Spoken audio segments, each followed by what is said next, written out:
Hey everyone, and I hope everybody's having a great week. It's Thursday, and so that's Friday Eve for those of you that have the weekend, Saturdays and Sundays off. Um, and so we're almost there. And so, anyways, I just wanted to kind of jump on and chat for a while. And I'm going to be doing these on a daily basis. I've been doing kind of these memes and posts of daily thoughts, and now I'm going to come back and with some of them, and I'm going to start talking about my feelings about why I wrote those at the time that I did, because some people just like this stuff done verbally. So I'm calling them our daily ways to transmuting our life and our thoughts. So today I want to talk about what strength is, and I'm just going to pull up the image that I created because I did this back in like June, and they came up with this quote. I was talking about just this quote, and says, "Strength is not about how much physical strength you have. It is about how much emotional and mental strength you have." And so, why that is super, super important when we're talking about strength is all of us have these emotional things that are going on in our heart, mind, and body at any given time. We can get jealous, we can get our feelings hurt, we can get angry, we can get upset, all these emotions that are going on within us at all times.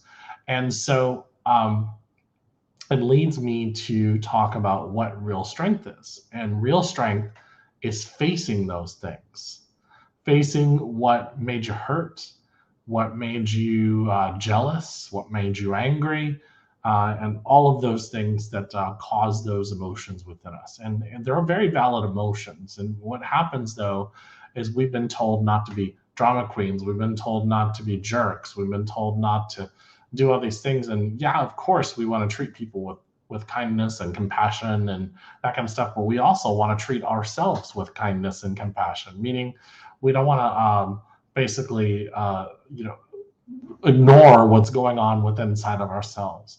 And so just the other day, I was telling somebody that I care about, a friend of mine, about a few years ago when something between us had happened and how it had hurt my feelings. And when I realized that what hurt my feelings was just my own perception and that wasn't their intention, it made me really start to look at myself. And so why did I feel that way? And why did I feel jealous? Why did I feel heartbroken and all these things and feel betrayed? And so these are things that we have to start looking at in ourselves, because those things fester within us and they're not healthy. I was actually in meditation and I started feeling over the energy around the heart, and I felt it just super tense. And so that's all that stress and anxiety within ourselves. And we have to start, how we start releasing that is we do forgiveness.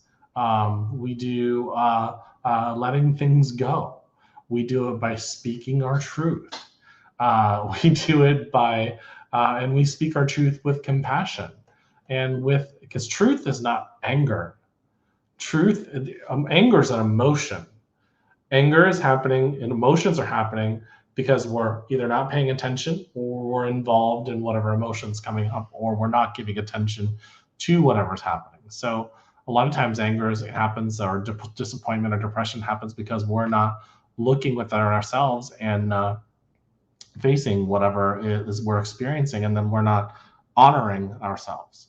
And so those are things that we really do have to look at. And so I'm a great proponent of what is called the law of attraction. And with that being said, we still have to do the work. And why do I say that? Because all these things and all the energy that's within you is running programs that we've put in there. The body only responds to what you've put in there. And so basically, what happens is that the law of attraction stuff has been around for a while, and then we came out with the Secret came out, a lot of other movies came out, and everybody thought, oh great, I'll be able to change my world. And the truth is yes, of course, the world responds to how we feel, and we attract what we are, not what we want, meaning what's going on inside of us is what we continue to attract. And that's why we end up in the same type of relationships, the same type of jobs, and we're like, why do I end up in the same type of experience over and over and over again? And it's because we haven't faced whatever is going on inside of us, or we haven't gotten deep into it. And sometimes this is deep stuff. I mean, it's just like, some things we forget that's happened to us. And so it's not, so we look at individual circumstances too. We don't necessarily look at the emotions. So I'll give you an example. You've been hurt and betrayed by, let's say, a relationship. But the theme is not about, and they may say this person cheated on you or whatever, or they lied to you or whatever it is. The theme we think is about cheating and being lied to, but the real theme is the feeling. So if the feeling is betrayal, and we feel betrayed by somebody, that doesn't always have to do, those are the circumstances and how it's acted out in life.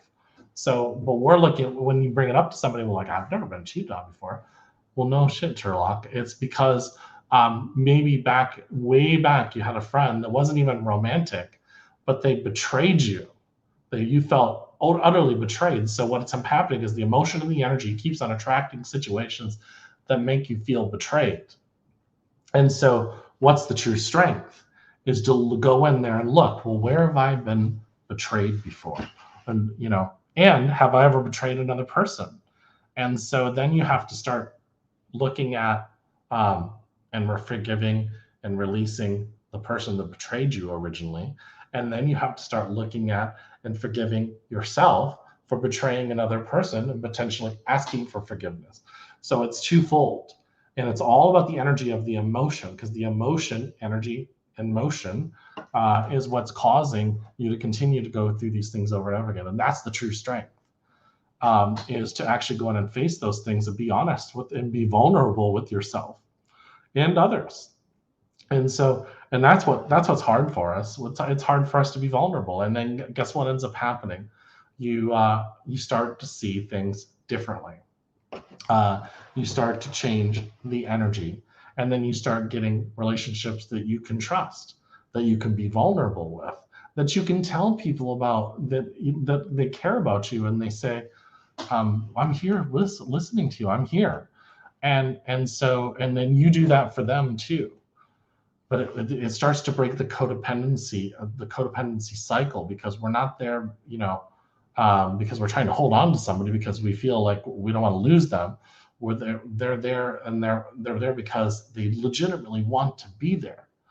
And then so it comes down to, even with jobs, I've even started. I just told my new boss, I've got some baggage that I'm dealing with when it comes to careers and jobs.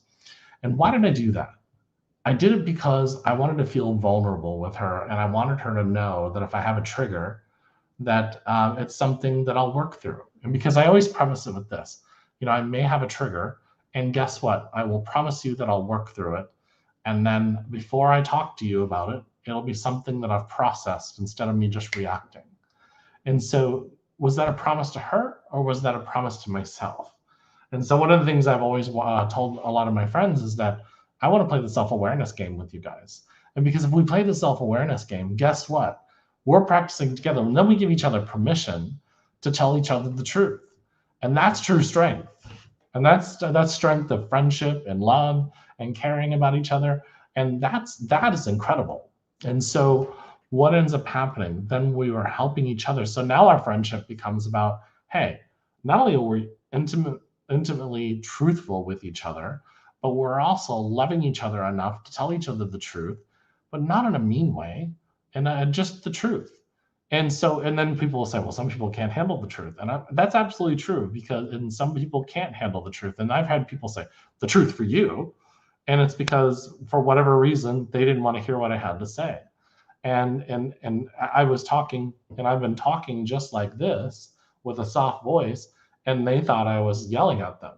And that's because there's something going on in them that is really full of pain. And so this is where you can have compassion for those people, because that's not about you, it's about them. And this is not about blame either. It's about the compassion is, well, I can understand why they feel that way, not for blame, but because I've been there before. I've been there with that pain before. And that's where the compassion and the empathy comes in. It also, with that kind of compassion and empathy and understanding, allows you to be detached, meaning not emotionally involved in that area. And because you've actually faced yourself, you have the strength within yourself to go into those dark areas of your mind and your consciousness and your heart and give forgiveness, face the things that you've done, and also face the things that have been done to you and letting them go. And that's there's everybody's looking for the special sauce. The special sauce is getting in there and looking at the darkest parts of yourself and healing them so that you can move on. And so and then your energy starts going into a different frequency, and then it's clear. And then when you have clarity in your life, then you can start looking at what you desire, feeling it. It'll start actually happening, because then you're not putting in all these other things that prevent you from from moving forward. And what ends up happening is that when we're cluttered in our mind, we will come up with all kinds of reasons why we can't do something. But when we have clarity, then we act on things decisively, exactly in the time that we should. Anyways, that is all I have tonight. I'll be back on tomorrow. I have my friend Dr. Natalie Forrest coming on my LA Tribune show next Wednesday. And then I also have this gentleman coming on, Joe McQuillan. He'll be coming on December 1st, and this is about his son that is on the other side, and the grief and then the connection he has with his son. He'll be coming on December 1st, and lots of other great guests, but I'll be talking about that later. So everybody, much love, and I hope everybody's having a wonderful day. Bye-bye.